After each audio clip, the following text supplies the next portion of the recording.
Hey friend, welcome to Self Transformed, a podcast dedicated to transforming your health in less time and guilt-free through the power of habit hacking. This isn't your typical wellness podcast, friend, so hang on tight. I'm your host, Emily Nichols, habit and fitness coach and Taco Tuesday enthusiast.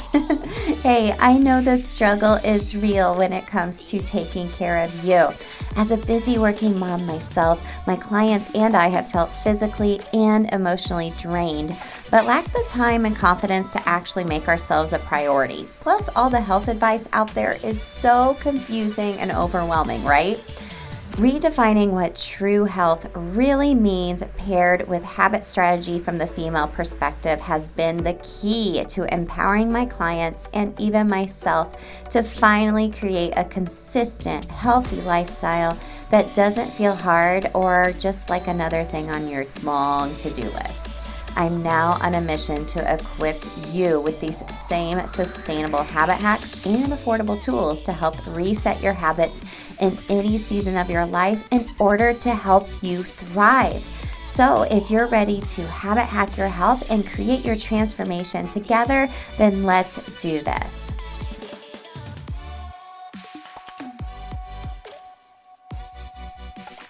You're listening to episode 187 of Self Transformed. Hey friend, welcome back to the show. I'm so happy you are here. Last week was such a busy week and it was such a great week. We finished up the Healthy Habit Reset live and you can still go watch the replays until this Friday the 20th. You can get all that at bit.ly/free. Reset Masterclass is linked in the show notes for you.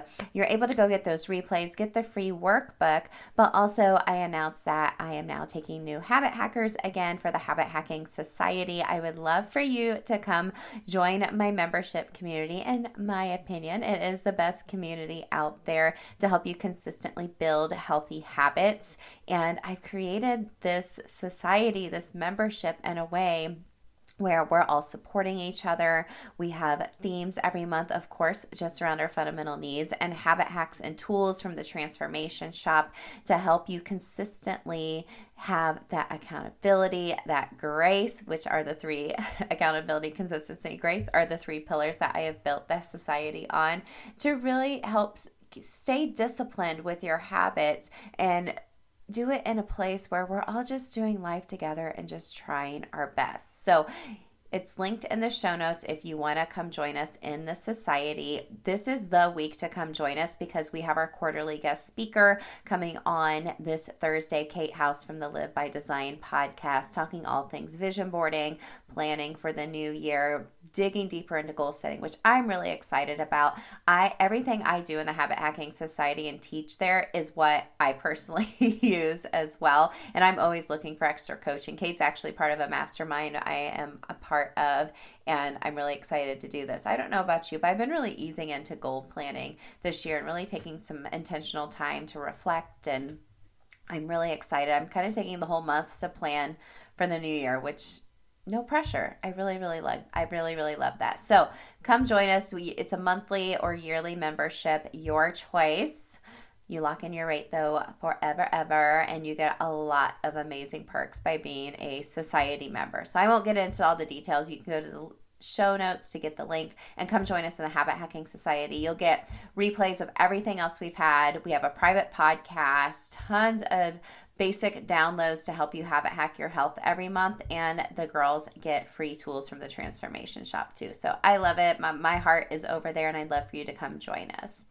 And more surprises are coming up my sleeve soon. So make sure you are following me on Instagram at EmilyNichols22. If you want to text me your favorite emoji, I love seeing what you guys text me, to 773-904-2157. That's linked in the show notes to my friend. You'll sign up for my weekly pump-up text. You'll get a motivational text from me every Monday, but also you're one of the first people to know about these new things up my sleeve. So let's keep talking. Let's do it. All right. So today I wanted to focus on what is the difference between a habit and a routine. So very basic habit strategy today. And when we think of habits and routines, a lot of times we use those words interchangeably, but they are actually very different. Your routine and the habits that make up your routine can actually set you free. Once you have those habits as an automatic behavior, that's when you really start to thrive, right? And that's where the transformation is. But you have to establish those habits before you can create a routine. So your routine is made up of all of the habits that you do. So, for example, movement. One of the fundamental needs that we teach, movement is an automatic habit for me as part of my routine. Now, was it always like that? No, it was not automatic. I was really using some strategies to make it part of my routine until it became an unconscious habit. And I have to pivot it sometimes or do just the baseline or bare minimum, which I have learned over time is okay and better than that all or nothing mentality. So, like I said, they set you free. And although we do have to do habits differently as women, so hint, hint, go listen to the secret podcast, Atomic Habits for Women, that's linked in the show notes for you as well to learn about why we do habits differently. But they really allow you to lean into who you are, really, right? Your daily healthy habits, so you don't get lost in all of the roles you play. Maybe you're a business owner, a working mom, wife, mom, friend, sister, daughter, all the things. But who are you at your true core, and what is going to help support you in all of those roles that you play? So your habits, though, they're just part of your routine. And of course, we do have to have some strategy, but find creating an actual routine, right? We are big on habit strategy, but we want to also have those habits, once they become automatic, become a routine. But we have to actually work at it, right? So I thought the best person to come and talk to us about that today is Ashley Brown of Routine and Things. So let me tell you a little bit about Ashley. You guys are going to love her. So Ashley Brown is a mom of two, author of the Routine Building Handbook, and owner of Routine and Things, which serves to help women get organized and into routine so they enjoy the heck out of life. Heck yeah, Ashley. So Ashley knows when women feel good, the world is better for it. She's on a mission to see as many women as possible organize their life one routine at a time. Y'all, habits set you free. Creating routines built up of habits that set you free is where it's at, my friend. So get a pen and paper handy. You are definitely going to take notes. Make sure to stick around to the end of the episode. I'll share my biggest takeaways, my 3 takeaways for you. Keeping it simple as always with this conversation with Ashley Brown of Routine and Things. Let's go. All right, gang, I am so excited to dig into this conversation with Ashley Brown of Routine and Things. Ashley, thank you so much for coming on the show. Oh, thank you for having me, Emily. I'm super excited to chat. Oh my gosh, we're talking all things routine and habits, which is some of my love language, as everyone knows here on the show. But the first question I ask every guest, Ashley, is what comes to mind when you hear the phrase self-transformed? Ooh, this is really deep, I feel like. But when I hear self-transformed, the first thing that pops into my head is self-awareness and like having a deep level of self-awareness. Just because if we are trying to either transform or we feel like we have transformed, then there's a level of self-awareness that was involved in that. And so that's what first comes to mind. I love that. Everyone always gives like the best answers because they're all different, which is why I always ask. And that's what our show is all about. It's just really just finding that, being okay with that change and that transformation that happens over time. A lot of that just has to do with your day-to-day habits that you do that kind of affect who you are and where you're going. And that self-awareness piece is so important because I think sometimes we get so caught up in all the busyness going on in our head, we don't take the time to really like tune in internally to ourselves, right? Yeah. Yeah. Well, let's talk about you a little bit. Can you kind of share your own transformation story, kind of what has led you to what you do today, and most importantly, who you are today? Yes. So who am I? Oh my gosh. And like what led me here? I can say a whole bunch, but I'm gonna narrow it down to what got me on the path of having routine and things in this business where I thoroughly enjoy helping women. And so One transformation story that I can share with you is when I transitioned from being a working mom to a stay-at-home mom. I stayed at home with my baby girl at the time for about a little over 2 years. And that was a rough transition. I didn't think it was going to be, but it was when I got into it. And that was dealing with like self or just like identity issues. Because when you go from being a working mom to a stay-at-home mom, I feel like it's a totally different, you have to view yourself in a different way, but really not really. So I did have identity issues at the time and started to really dabble in blogging, which took me outside of my home. And so it threw me for a loop and things became mismanaged around the house. I lost sight of myself, went into a major depression at the time.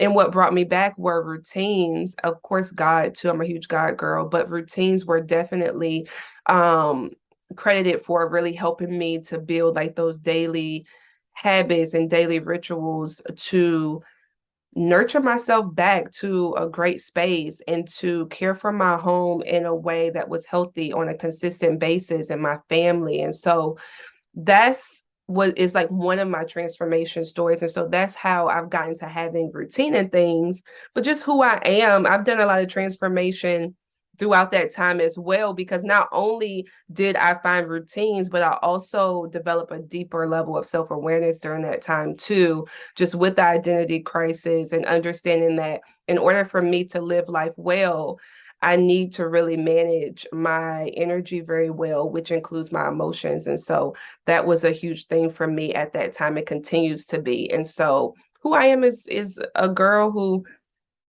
is kind. I love to serve. I love God and also love going to Target and Trader Joe's. That's really me. I'm from the South. I live in Baltimore, but to sum me up, that's me. I'm a simple chick. And I'm sweet. And I can also get a little spicy, but that's who Ashley is. I love it, Ashley. I love it. You're a God girl and a Target girl. Like you're like let's go. Let's go. It's so funny you brought up kind of like having like an identity crisis. I was just talking to someone else about that the other day because I feel like we feel like we're one version of ourselves. Like, okay, I am this working mom and this and this and this, and now I'm a stay-at-home mom, and it's like, oh, well, who am I now? And you have to kind of like relearn like who you are or transform into who you are. And like you said, sometimes that can kind of get away with you and you get caught up in the day-to-day things. And sometimes you just have to have a little bit more intentionality and strategy behind your day so you can really lean into who you are, because it's such a energy leakage, if you will, where you're giving up all of your time and energy to your kids, which is beautiful, but at the same time you can lose yourself in your kids too. Yeah, for sure. And that's what I feel like that's what a lot of women end up dealing with, especially when they do become stay-at-home moms and even working moms too, Sure. sometimes outside of work. But I think it's so important, like you said, for us to peel back the layers and really think about who we are outside of the roles that we play, because that's what's going to keep us intentional and grounded and not lose sight of ourselves. It's really important. Yeah, totally. Well, we are talking all things routine and things. Routine and things. And we're big on habits. We focus a lot on wellness, healthy habits. And I feel like sometimes we kind of use the words habits and routines interchangeably. But what is the difference between a habit and what is a routine? What's the difference? Yeah, so there is definitely a difference. Habits are more automatic. Those things that you don't really think about, you don't really have to think about doing them, or when you start to do them, they just come naturally. I mean, of course, they're a learned behavior that eventually becomes just automatic, but they're more automatic. Routines are not automatic. You still need to think about when you're doing a routine. You still, like, of course, like once you get to a certain point, you're not really thinking as hard about what you're doing in that routine, but it's still thought that needs to take place and it's not as automatic. And so that is the huge difference for about routines and habits. And so and also routines usually involve a series of steps versus just like one thing. And so those are the differences. Yeah. So like you could have a few different automatic habits that make up a routine, like what you Mhm. do in the morning or what you do when you get home from work, right? Oh yeah, of course. Like in the morning, like all of us, I feel like have a habit of in our morning, like waking up and doing certain things, or even like when you go into the bathroom and how you brush your teeth and wash your face. You either brush your teeth first and then wash your face, or you wash your face and then brush your teeth. And Totally. so that's automatic. You're not really thinking about it Yeah. as you're doing it. So yeah, it is a routine, but it's habits that have formed into a routine as well. It's kind of like people that are like, all right, do you do your hair and your makeup, or do you do your makeup then your hair? And it's kind of like, oh, well, I guess I never really thought about it. It's just what I automatically do. But when Exactly. we're trying to establish, like people are so big on talking about like morning routines and evening routines, which I think are really important. But like you said, when you're establishing a routine, it's something you have to think about, which to open another tab kind of feels a little overwhelming. Or I feel like, I work with a lot of working moms. I feel like, oh my gosh, it's just like another thing on my to-do list. So kind of taking it in the and peeling the layers back a little bit more. Like, what is the difference between like establishing like a healthy routine versus just making a to-do list? Yeah, no, that is definitely that is definitely a huge difference because a to-do list, you can just it just comes off of your head. Like if you want to make a to-do list, you're thinking about well, what needs to be done, not so much how it needs to be done. Mm-hmm. So like that's like a huge difference because and I always harp on this and share that it's really important that we're intentional about how we're doing things, not just about what we're doing. Because of course you can be like, oh, I need to do the laundry and then I need to clean the house. But how are you doing the laundry? Like how does that flow for you? Or how do you clean your home when you're saying you need to clean? Like that is so important because that's a part of energy management as well, which is really important if you want to live a life that isn't as stressful. We have to be able to manage our energy, and for routines, that is a huge and like really strong energy management tool. And so the difference between a routine and a to-do list is that it's all in the how. How are you doing these things? How? Well, and thinking about like the how, when we're establishing a routine or maybe a new routine, or like you said, like, okay, I got to do the laundry, the house needs to be cleaned. I know I personally sometimes get caught up like, oh, yeah, I got to do the laundry today. Like, oh, yeah, this big basket of stuff is sitting there and I'm just picking clean socks out from there every day. I'm like, it's Yeah. done. It got done. If it gets folded and put away, that's a different thing. But how do we kind of think about the how? I know you kind of mentioned a little bit about routine blocking, which I'm super interested in learning more Mm. about. Did you know you are more likely to have your habits stick and meet your goals when you are tracking your progress? Well, maybe you need some tools to help you do that. So that is why I created the Transformation Shop. So the shop offers simple, affordable tools to help you lose the overwhelm when it comes to what healthy habits to focus on. Then we bridge the gap with simple habit strategy to make it work in your busy life. So there are simple habit trackers, tools specific to your fundamental needs like an emotional eating log, fitness tracker, mindset reset journal pages, and more. And you'll notice with every download, it comes with a free mini training from me, a video training to help you learn how to use that tracker and habit hack it in your life. Plus, you can also find mini workshops and my courses available for you there too. So the shop is going to help you habit hack your health in order to transform into the best version of you. So let's go visit www.transformationshop.co and let me know what tools you'll be using to help habit hack your health in order to transform into the best version of you. Yeah, yeah. So routine blocking is a really beautiful and new way of planning that I created. I created this way of planning when I was a stay-at-home mom because this is how my brain works.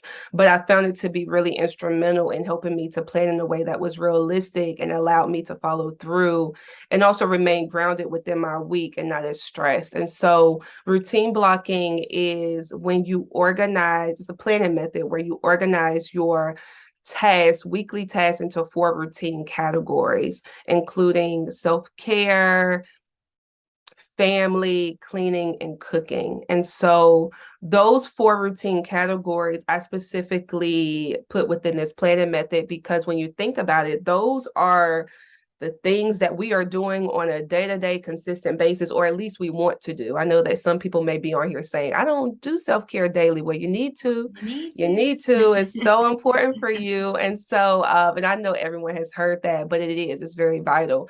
And so having those things be at the forefront of your mind every single day can really allow you to reduce a lot of stress because you're staying anchored to those things that truly matter, those things that when we get behind on them or we're not doing them, we start to have internal conflict that leads to stress and leads to overwhelm because now we're getting behind or we're forgetting things for our family, or we're missing appointments, or we're getting behind on laundry, or we haven't cleaned the fridge in like 3 months and we're like, I keep seeing this gunky stuff in the fridge. Like all of that stuff just starts to lead to stress and overwhelm. And so if you can stay anchored to the things that truly matter for your day to function well, you are going to feel a lot better in your life. And so that's what routine blocking helps you do. Nice. So what would like a self-care routine block look like?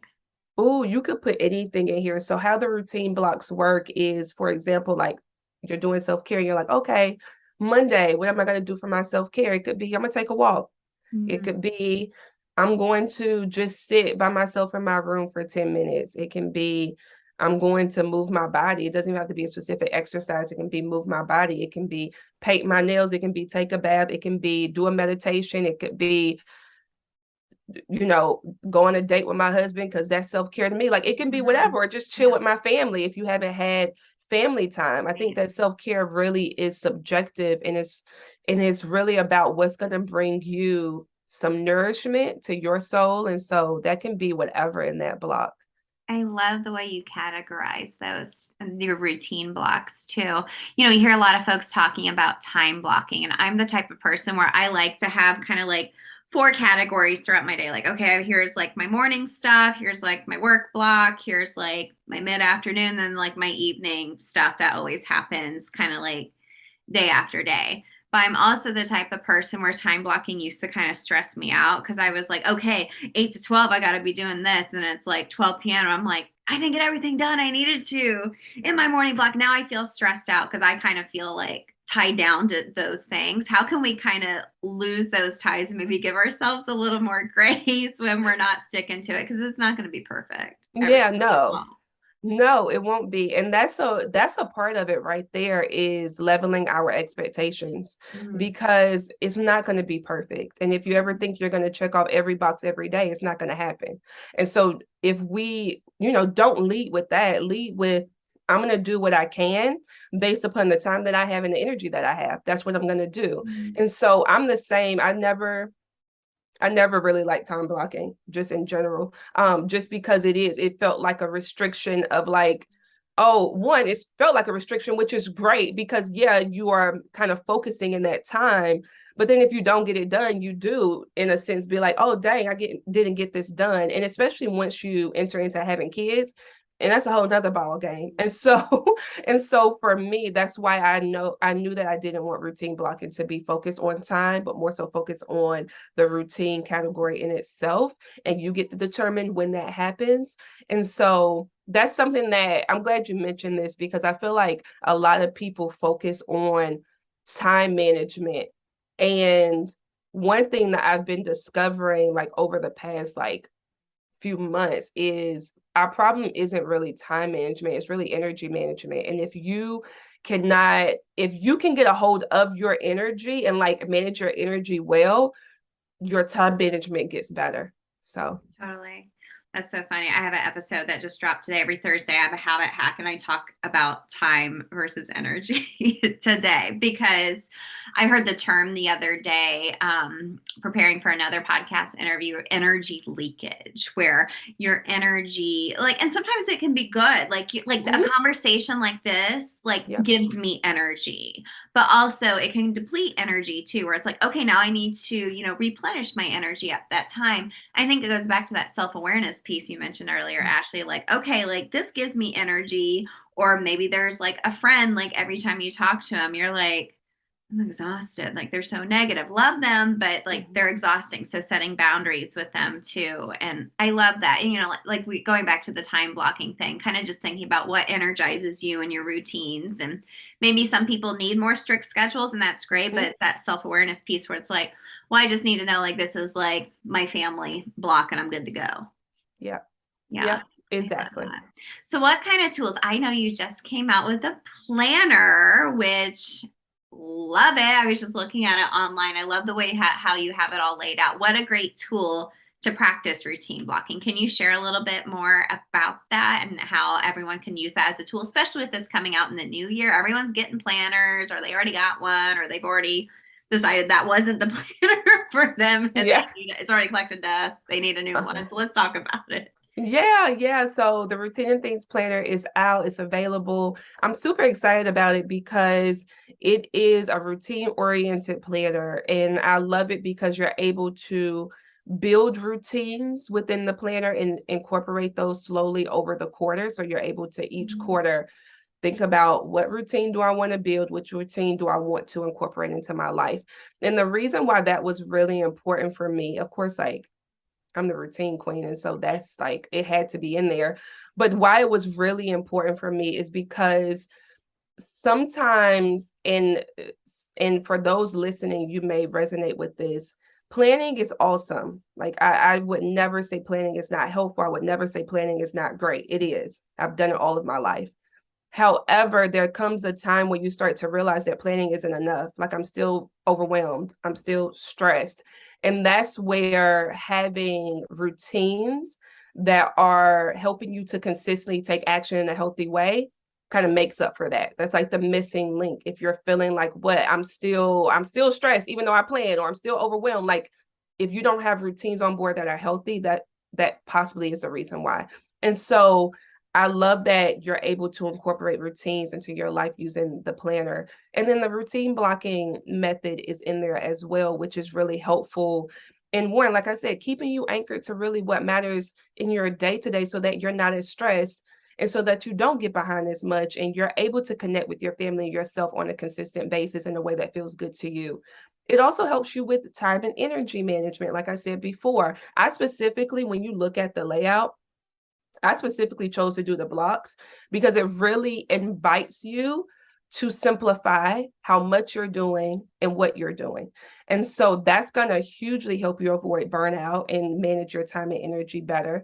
And then also, it promotes self-care, which is so vital when you're managing all of the things. Oh my gosh. Like, even when we have partners, sometimes it's like, why do I have a partner? I'm doing all of this stuff. But we know they bring some goodness. But when you're managing all of that, it's really important that you are taking care of yourself in order to manage your energy well and deposit energy into yourself, because that energy is going to be, like we said, leaking, which in ways is very much important that we do certain things and our energy is leaking, but we don't want to leak energy so much to where we're just constantly burned out. It's like, how are you restoring yourself and really depositing energy within yourself as well? And self-care allows you to do that. So that's the planner. I'm super excited. It's undated. It's a beautiful planner, but aside from it, right? Aside from it being beautiful, it is highly effective and really will help you get routines on board and stay consistent with them. Yeah, I love that. And especially how you mentioned Ashley, it's just so simple. Like sometimes, like you said, like we'll sit down at the new year and like we're making all of these plans, or you sit down even just weekly, like on a Sunday evening, like, okay, I'm gonna make my plan for the week. And you're like half an hour later, you're like, okay, I've just put like too much on my plate now, or I've overscheduled myself, and now I don't want to do anything. Right? We like Exactly. over plan our lives. Oh my gosh. And that's not healthy at all. And you will start to notice when you are over planning. Like, one key indicator I feel like is when you look down and you're like, you start to get overwhelmed when you even look at what you have to do. It's kind of like, well, let's take a step back, that level of self-awareness. Let's take a step back, because you're feeling that way for a reason. So even though some of the things may be things that you've committed to, so you have to do, you can then start to think about, well, how can I maybe like step away from some of the things that I've committed to in the future, so that I'm not consistently looking at my plan and being overwhelmed. Maybe you want to hand off, being the head of the PTA to somebody else the next time. So like things like that is so important for us to look at and think about. But over planning is definitely stressful for sure. I like how you mentioned checking in every quarter too. Yes, checking every quarter, because in the planner specifically, at the end of the quarter, you're going to be assessing your routine to see how it went and how well it's been incorporated into your life. And if you are like, oh, it's been incorporated, you can go on to the next routine. But if not, if you haven't successfully incorporated that routine, you can move it to the next quarter and continue to build it and grow it and strengthen the consistency to it. And so assessment is so important to do with anything, but especially your routines as well. Yeah, well, we can get so caught up in the thick of it. I think a lot of times we have the best of intentions, and maybe it's just starting a little bit slower, adding in new habits slowly until they feel a little bit more unconscious. That way, as we're building our routines, we're like, okay, I have these other habits already built in that are easy. I can stack new ones on, assess in a quarter, like, hey, how does this feel? This is feeling a little easier, or like, this time of day is like terrible that I'm doing this. Maybe I need to switch it to a different part of day. Like, I know I'm really energetic and feel really creative mid mornings. And then like by like 4 p.m., I'm like, I can't. I just can't sometimes, because I know my kids are getting home and we're starting all the things. So I try to be really intentional with scheduling things when I know my energy is going to be the highest. Exactly. Me too. I do the same thing. And I'm right with you. I'm like a mid-morning. That's when my energy really spikes.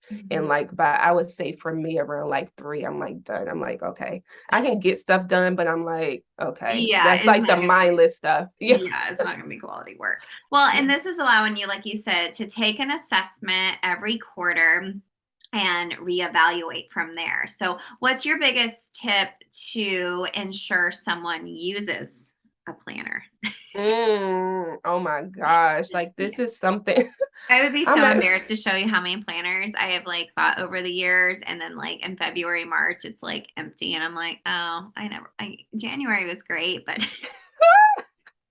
so I'm actually going to create something for this, because I think that I know a lot of people struggle with staying consistent with their planners, and they're like, well, they just don't work for me. And sometimes that may, sure, very small few, I think that may be the case, but it goes back to just consistency overall. But when it comes to planning, I think what's really helpful is one, us having a really holistic view about what planning is, for one, because I feel like some of us think that planning is just, oh, I have to get everything done that I put down, and so you start to feel this weight, and when you don't meet the objectives or you don't accomplish the goals or the tasks, you start to beat up on yourself and then say planning doesn't work. But that's not the case, right? Because if you started with, oh, this is just a reference, it's not my reality, but it's a reference for me to go back to when I need to in order to stay on track, then that'll help. That'll help a lot. Also, personalizing your planner is really important, and playing around with different ways of using it. We can get so stuck in a certain way of using something, we'll just start and be like, oh, this is how I'm going to use it, and keep doing it, even though it's not effective. Like, it's so many different ways you can play around with using a planner, and, put certain things in certain spaces, and the next week try something else. So personalizing your planner to meet the needs of your lifestyle and making sure that it houses the things that it needs to house for your life is really important, and it helps you stay consistent, as well as having a planning routine. Like that is major to stay consistent, like knowing when you're planning, typically like what day, knowing like how you need to prep, what things do you need colored pens with you, what's going to make it more inviting for you to plan. Like, do you want a cup of coffee or a cup of tea when you plan? Like those types of things can be helpful, especially the planning routine, because if you have that routine, and not just the things around it, but also the planning routine itself. That's why we have a planning process in the planner, because it gives you a routine. It's like brain dump, and then schedule your important events, and then routine block. Having a routine is so important, because you start to flow and it becomes easier. And when things are easier, you're likely to do them. When Yeah. things are simple to get done, you're likely to do them. So a planning routine is really helpful for that. I love it that you mentioned being in flow. Like, honestly, Ashley, this past year has been like the first year I've consistently used a paper planner every week. I like doing a hybrid. I love my Google Calendar and I love a paper calendar. And same, like, so Friday late afternoon, I usually plan. I take a look. I got my flare pens here ready to go. I usually like have like some type of drink and I usually put on like a fun like Spotify playlist that I've made to be like, okay, it's time to plan. And then I revisit it Sunday evening. And, I got like the little whiteout things in case like, okay, well that needed to change. So I do that so it still looks pretty. So it's not all scribbled. And it actually brings me a lot of joy. And I'm not like a very, very type A person. I can be, but also I kind of, am like, I like all the colors and things, but it's an enjoyable process now is what I guess I'm trying to say.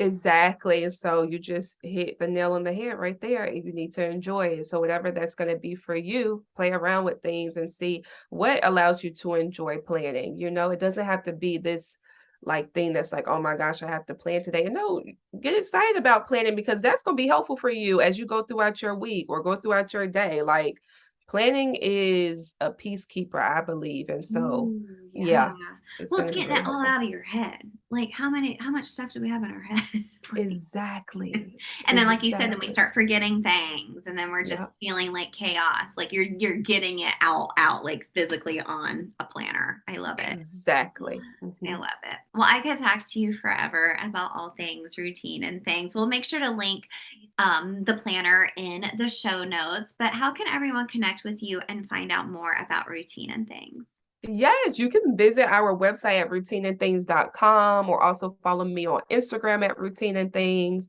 That's where everything is. Super. Well, thank you so much, Ashley. I so appreciate this conversation. Yeah, thank you, Emily. Ashley, thank you so much for this conversation. You are the perfect person to come on to help us designate what is the difference between habits and routine. I love it so much. So, gang, let's talk about our three biggest takeaways of this conversation with Ashley Brown of Routine and Things. Number one, routines aren't automatic, but they are a series of habits. Now, habits are automatic, right? Those are those unconscious behaviors that we are trying to set for ourselves through what we're doing here, habit hacking, with what we do in boot camp and the society, just listening to the show and so forth, to create that transformation for yourself to thrive instead of just survive. I think it's really important, though, as Ashley mentioned, when you're creating a routine, it's not just a to-do list. It's how it needs to be done versus just what needs to be done, right? Oh my gosh, I can sit down and do a brain dump of all the things that I need to do all day long. But how it actually needs to be done is the strategy that we need to take a little deeper once we have those habits in place, or when we are getting to those habits. Maybe you're 21 days in after the healthy habit reset, you're looking to stack new habits and create an actual routine. So how do you do that? How do you have some clarity around that and some strategy to help you create a routine that's going to help you thrive? I love that so much. Number two, okay, this was my favorite topic that we talked about: routine blocking. Yes.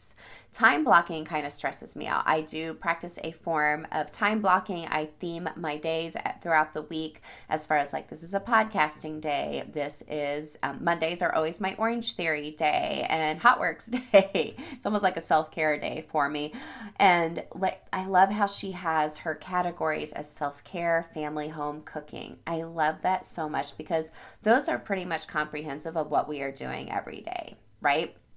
And it's okay if you don't get it all done, right? I think with time blocking, like Ashley mentioned, sometimes we get so caught up like, okay, 12 to 3, I need to be podcasting. But hello, women have to do habits differently. Maybe you get a distraction, or you're like, oh yeah, I forgot I need to call and make that doctor's appointment for my kiddo. Or, oh, I almost forgot I need to remind him that his orthodontist appointment's tomorrow and that he needs to bring his shoes to school because after school he's got conditioning. I'm like, this is all the things that run through my head, right? It's just so different for us as working moms, right? So think of routine blocking theming them, and be okay with knowing like it's okay if they don't get done, but that'll help you narrow in as far as like having a theme during your routine block versus doing all the things, right? And that kind of leads me into my last point. As far as managing your energy, right? Managing your energy. Time management becomes easier when you have the energy to do so. Boom. Drop the mic, Ashley. I loved it when she said that. So planning is super helpful. But like Ashley mentioned, there comes a point when planning isn't enough. You have to take action. You have to use tools. So you can use a planner. You can use your Google Calendar. I personally use my Google Calendar just for work. I use my paper calendar just for scheduling out personal and professional things. And then I have separately my habit trackers. So you can go get various habit trackers in the Transformation Shop. Just go to transformationshop.co. And you'll be able to see the trackers there are just focused around your 3 fundamental needs that we always talk about here on the show. So mindset, movement, and food freedom. However, there's a couple of different basic habit trackers to help you track your healthy habits, because actually taking action, checking them off, saying like, okay, organizing them, seeing that you're doing them is an actual habit and can be part of your routine in itself. Okay. So I loved how she mentioned having a planning routine. I do mine every Friday afternoon and check in on Sunday, and I have my planner open. I actually have it here right next to me with my fun, colorful pens, and create it as a habit over time. This could fall under that mindset fundamental need, right? To help you stay organized and not fall prey to not managing your time because you just don't have the energy. I think what I'm trying to say is you'll have the energy when you are making plans and having strategy around how are you going to thrive versus just, and how you're going to do that versus just what you need to do, right? What you need to do on your to-do list, because that could be never ending, right? So Ashley, again, thank you so much for this conversation. Gang, go make sure to listen to Routine and Things, and I have linked everything, Ashley, in the show notes, so you can go follow her as well. Just a reminder, come join us in the Habit Hacking Society. I would love to have you become a habit hacker. Any questions, I'm an open book. You can text me or message me on Instagram. Everything's linked for you in the show notes, and make sure to go listen to those replays of the Healthy Habit Reset. I love doing this live with you, and I always have the replays available because I know we're all busy working, and I keep them short for that matter. But everything I do, I have you in mind. So if there's any other suggestions you have for the show, or some guests you would like to hear, or questions you have, I really enjoyed some of the questions I got from the ladies that were in the reset last week. Please reach out to me. I am here to help you habit hack your health in less time and guilt-free in order to thrive instead of just merely surviving. All right, my friend, I'll catch up with you later this week for Habit Hack Thursday.